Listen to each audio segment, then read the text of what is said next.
हमारी ज़मीन के दो ऊंचे पहाड़ जिनको आसमान से भी देखा जा सकता है अपनी पूरी आबोताब से खड़े हैं। सदियों से मौजूद ये पहाड़ जिन्हें देखकर हैबत तारी हो जाती है। इन पहाड़ों की ऊंचाई के सामने ज़मीन की कोई दूसरी चीज़ नहीं जो इनके सामने खड़ी हो सके।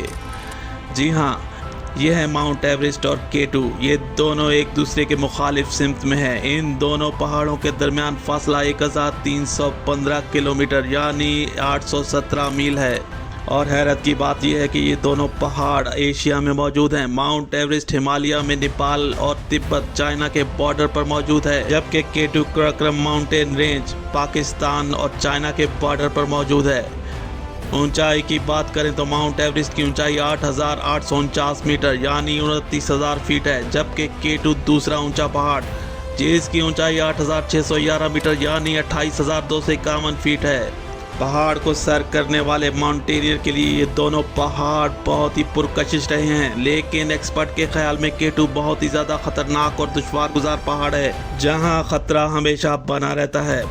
और माउंट एवरेस्ट निस्बतन पुरसकून है। एवरेस्ट पर जाने के लिए प्रॉपर बेस कैंप मौजूद है, जबकि K2 के लिए जाना आसान नहीं। यहाँ कोई खास कैंप मौजूद नहीं। कुछ आर्मी के कैंप्स मौजूद हैं जिनके जरिए पहाड़ पर जाया जा सकता है, लेकिन हफ्तों हफ्तों खराब मौसम की वजह से ये कैंप बंद रहते हैं। एक लम्हे को तसव्वुर करें, K2 के नीचे मौसम पुरसकून हो और अगर ऐसे में कोई टीम K2 पर रवाना हो और अगले ही पल मौसम तब्दील हो जाए और वो K2 की किसी अवलॉन्च की जद में आ जाए, तो आप सोच सकते हैं कि इस वक्त क्या हौलनाक मंजर हो सकता है। दूसरे लफ्जों में मौत के साथ सफ़र जैसा है। हो सकता है यही सबसे बड़ी वजह है कि K2 में बहुत ही ज़्यादा डिज़ास्टर हुए हैं। पूरे के पूरे कैम्बलिंग के कॉन्वॉय इस बर्फ़ के तूफान में गायब हो चुके हैं जिनका कभी पता ना चल सका। K2 से मुतल्लिक कोई भी वेदर प्रिडिक्शन नहीं की जा सकती। K2 के इस कदर ख़तरनाक होने के बावजूद कई इंसानों ने इसे सर किया है। कई लोग ख्वाब लिए हमेशा के लिए K2 की आगोश में जा चुके हैं। न जाने कितने ही लोग K2 की खूबसूरती में दफन हो चुके हैं। दूसरी तरफ माउंट एवरेस्ट है, वहाँ की सूरत हाल भी K2 से मिलती जुलती है, लेकिन एवरेस्ट पे हादसात इंसानी गलती की वजह से हुए हैं। एवरेस्ट पर वेदर मामूल के मुताबिक रहता है। यही वजह है कि एवरेस्ट पर कई लोग बआसानी सर कर लेते हैं। ये बात आम लोगों की नहीं हो रही बल्कि माउंटेनियर्स की हो रही है। दोनों पहाड़ों में एक चीज़ कॉमन है कि ये दोनों पहाड़ चाइना के बॉर्डर पर हैं। इससे ये जाहिर होता है कि चाइना का रकबा किस कदर बड़ा है। Mount Everest commercial tourist activity के लिए इस्तेमाल होता है, जबकि K2 किसी भी कमर्शियल एक्टिविटी के लिए इस्तेमाल नहीं होता। कोई प्रॉपर रास्ता नहीं, ना ही दूर दूर तक कोई कमर्शियल शॉप या कोई इक्विपमेंट शॉप आपको मिलेगी। इमरजेंसी के लिए कोई खातिर खा सर्विस मौजूद नहीं। आर्मी के हेलीकॉप्टर्स के जरिए इमरजेंसी सर्विस फराम की जाती है, जबकि वेदर ख़राब होने की सूरत में हेलीकॉप्टर सर्विस मुकम्मल तौर पे बंद रहती है।